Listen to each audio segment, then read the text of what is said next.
Tonight is the night where we remember the martyrdom of the sons of Imam Al-Hasan alayhi salam, especially the son Al-Qasim. After the martyrdom of Imam Al-Hasan alayhi salam, Al-Qasim, Abdullah Al-Akbar, Abdullah Al-Asghar, and Hassan Al-Muthanna all were martyred on the plains of Karbala. The two Abdullahs went out into the battlefield and were slaughtered. As for Hassan al-Muthanna, he too was in the battlefield, his arm was severed, and they took him. His mother's tribe came forward because he was knocked out unconscious. His mother's tribe came forward, took Hassan al-Muthanna, they treated him, they healed him, and he lived on and carried on the lineage of Imam al-Hasan alayhi salam. But tonight is the story of a young boy, and his story is truly tragic.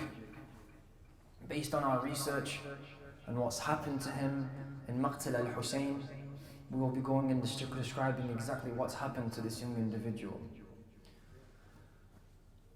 Take your minds to the day of Ashura.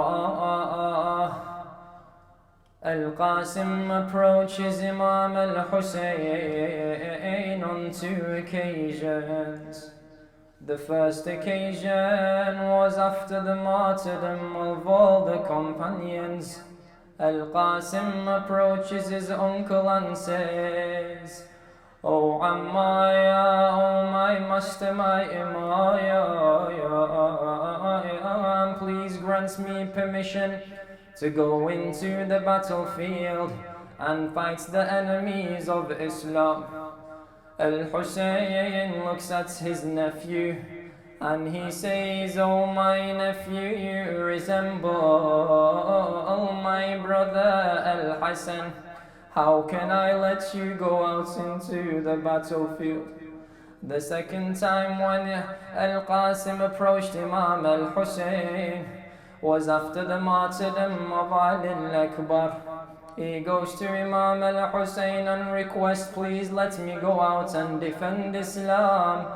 But his request was denied. Al-Qasim walks away from Imam Al-Hussein slowly and sits outside the tents, the camp of Hussein. He starts to call out. Imagine him saying, "I wish I can go out and fight, show the enemies all my might, show them my bravery and courage I would portray, and my father's honor I would display. The enemies, all that they want is wealth and money. They do not know that for me death is sweeter than honey."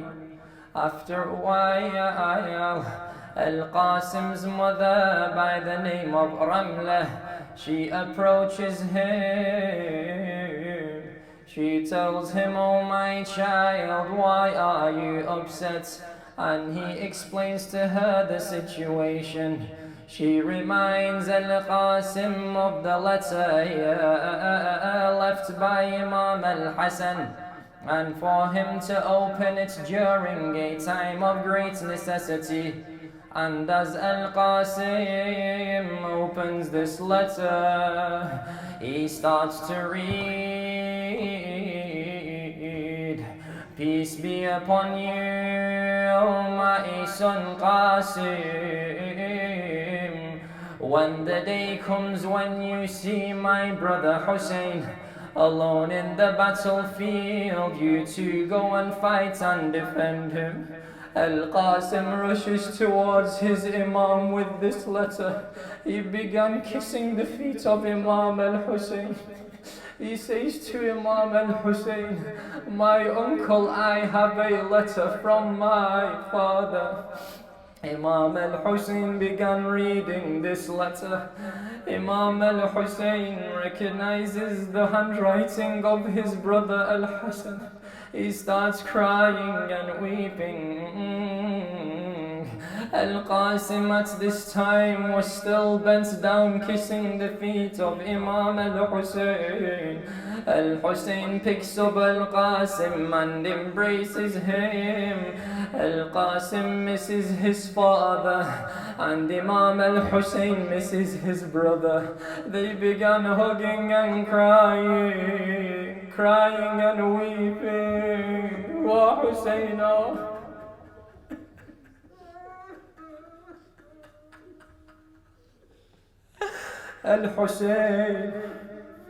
Al-Hussein cried so hard that he fell unconscious. After he regained consciousness, he requested for some garments to be brought to him. He put his hands inside the case and he took out the amana of Imam Al-Hassan. He started wrapping Al-Qasim with these garments.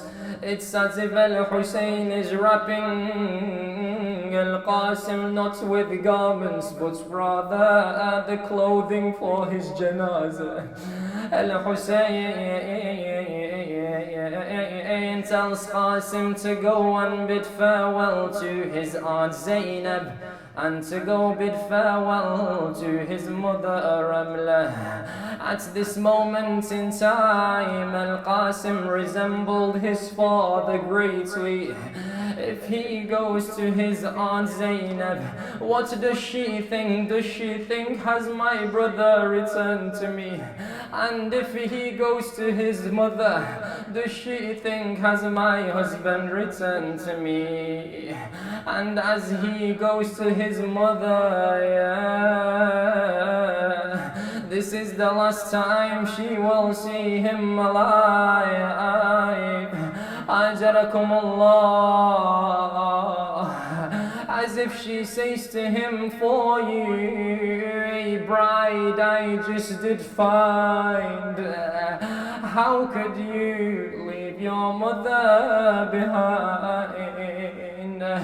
So young and yet so brave. Go on, the message of Allah save. Hard it is for a mother to bid farewell to her son and give him the final farewell. Al-Qasim bid farewells to all the women and children. As he goes into the battlefield, he walks inside the battlefield. Yes, walked. Why? Because this young boy couldn't mount the horse. Ajarakum Allah. He put on the sandals of his father and went into the battlefield. He fought like a brave warrior on the day of Ashura, all alone against all the thousands of the enemies. Imam Al-Hussein watched on as his young nephew fought with a smile in his face, happy because of the courage of Al-Qasim, killing all the enemies in his place. And Al-Qasim calls out, if you do not know me, I am the son of Hassan, and this is Hussein that you are treating as a prisoner and have seized him. He fought and fought, killing some of the high-ranking officials from Syria, Al-Arzaq and his brothers. He fought and fought up to the extent where the enemies had to push back. This young valiant warrior defending Islam, defending the Imam of his time, and defending all the children in the camps. As the enemies pushed by, Al-Qasim noticed that his sandal was undone. Al-Qasim bent down to tie his sandal. Ajarakumullah. This gave the opportunity for the enemies to come closer. One of the enemies called out, regardless of the beauty of this young boy, I will fill his uncle with grief by killing him.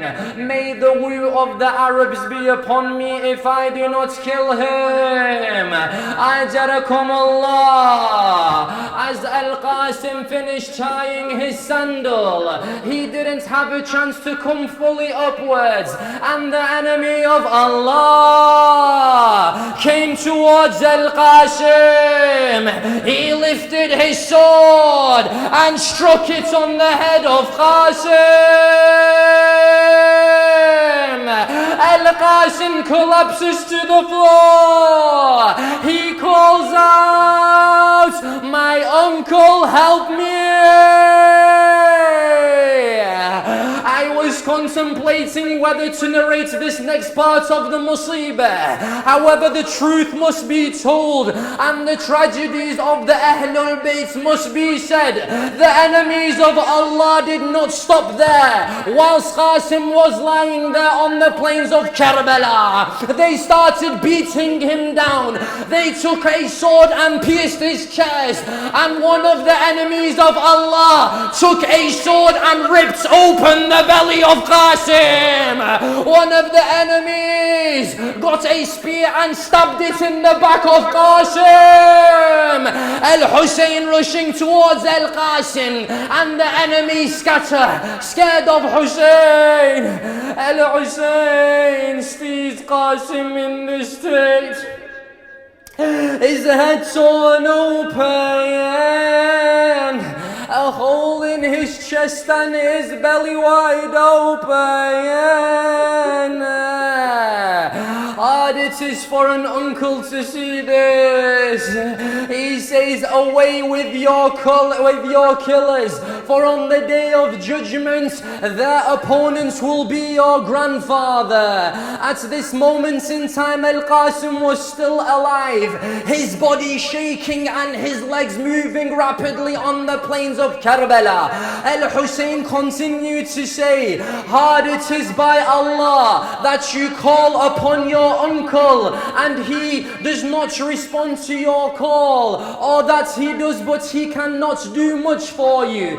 It is a lone voice whose enemies are numerous and companions are few." He takes Al-Qasim onto his lap as if he says, "My tears for you keep flowing. I want the whole world for them to be showing. How could they kill such a young youth from the family of truth? Indeed, are they blind and leaving the opportunity of heaven behind?" And the soul of Qasim leaves its body. Al-Qasim is martyred. Ajarakum Allah. Al-Hussein takes the body of Qasim and brings it back towards the tent. He places it next to the body of Ali al-Akbar, and Al-Hussein calls out, "Wa walada wa aliya wa walada wa Qasima." The women hear this and they come rushing. They see the state of Qasim and they throw their bodies on Qasim. The tragedies do not end there when it comes to the children of Hassan. Later on that day, when the body of Hussein is laying there on the plains of Karbala, he is badly beaten and bruised and bleeding but still alive. The young brother Abdullah of Al-Qasim sees his uncle lying there. So he rushes into the battlefield alone by the age of 11. Sayyidah Zainab did not have a chance to grab him before he went away. He approached the body of Hussein. A man by the name of Bahar ibn Ka'ab at this moment, he had lifted his sword ready to strike Hussein. But Abdullah said to him, "O son of the corrupt woman, are you going to strike my uncle?" And this young boy leaped in front of Hussein Hussein taking the impact on his hand, causing Abdullah to fall into the lap of Hussein. Al-Hussein said to him, "O son of my brother, be patient upon what has befallen us. Consider its goodness from Allah the Exalted, and you will be with your righteous ancestors." But indeed the tragedies do not end there. Harmal al-La'in, the same man who killed Ali al-Asghar, he sees this opportunity. He sees that Hussein lying on the plains of Karbala and Abdullah in his lap. He takes his arrow, he places it inside the bow, he pulls it back and shoots it on Abdullah. Abdullah dies there instantly in the lap of Hussein. Wa Husayna, wa Hasana, wa Abdullah,